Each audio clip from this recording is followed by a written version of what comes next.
Okay, guys, so here we are. I'm quite excited to get down there. Right. In the waters just north of Oak Island, Alex Lagina and Jack Begley joined diver Tony Sampson and underwater imaging expert Ken DeBoer to search for clues that might be related to a possible buried dam near the northern region of the swamp. So we're 7 to 8 feet in the shallows here. Okay. And we drop down to about 25 out here. Right. So that's shallow enough that if we're looking well in the past, the water level would have been lower. So it's plausible that, you know, something here may have been on dry land at one point. Yeah. Because Fred Nolan thought he had seen evidence of a structure on his beach here. The one that correlates with Zena Halpern's map. Yeah, exactly. And you guys were looking for the dam. Exactly. So it is possible that any evidence of that structure might be out here in the water. Yeah, this is awesome. Okay, I can't wait to get on the bottom and get my eyes on it. Your eyes will be on it with the ROV up here. Great. So we need to get the ROV in the water, and I'm gonna get suited up and go get wet. Let's get started. Beautiful. All right, here we go. In order to further aid Tony while he investigates the possible man-made feature underwater, Here she goes. Perfect. Ken will utilize a tethered, remote-operated vehicle, or ROV.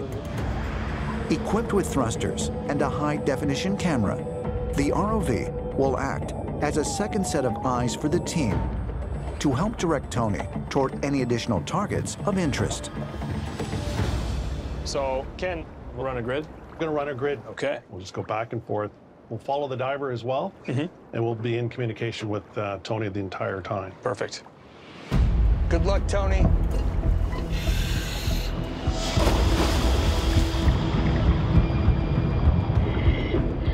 All right, Tony's in the water. Tony's in the water. There you go. All right. Ready to rock and roll. I'm on a healthy candy bottom, and I'm doing a metal detector scan. Over.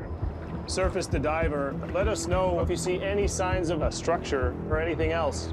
Over. Copy that.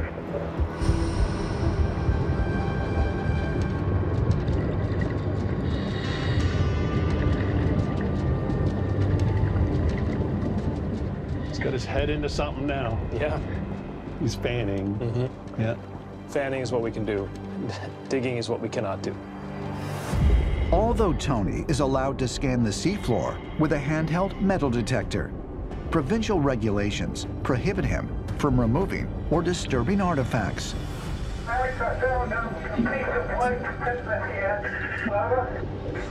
Can you tell if there's any more buried there? Over. However, if potential clues or valuables are identified, the team can apply for a special permit to retrieve and further investigate them. Tony's getting a visual on possibly hand-carved wood, which is actually a really exciting find because we have evidence from Zena's map that there's a dam somewhere along the edge of the water, and that could indicate that people were around that north edge of the swamp doing something. Third full pieces of old timber down here. Copy. How big? This one's about 1 foot by 6 inches. Copy. So that sounds like a, I don't know, like a little piece of plank. I don't know what to make of it. Yeah. Top guard, investigating further now. Copy. Keep us posted. Over. We're going shallower. Yeah. Oh, Tony's heading towards a boulder there. You can see Yeah. it.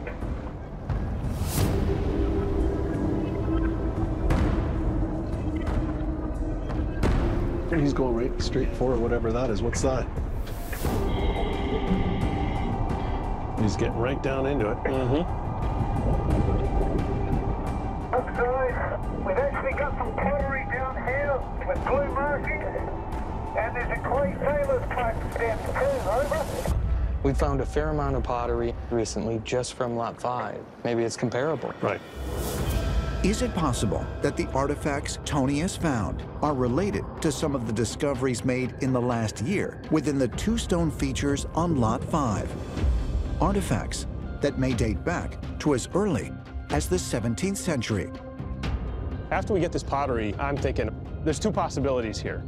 One is that the rocks have trapped this stuff here, and the other is that it's sort of a deposit. There's got to be a source for these things. Hey, Tony, we'd love to see if there's any other artifacts surrounding this boulder. Over. Copy that. I've got a metal detector hit. All right. Wow. That's incredible, Tony. That's awesome. I've got what the hell is that? It's round with a hole in the middle. This could be a coin. A possible coin? Until the team can present their evidence to the provincial government and hopefully obtain a special permit to remove and examine it. Unfortunately, this potentially valuable discovery will have to remain on the ocean floor.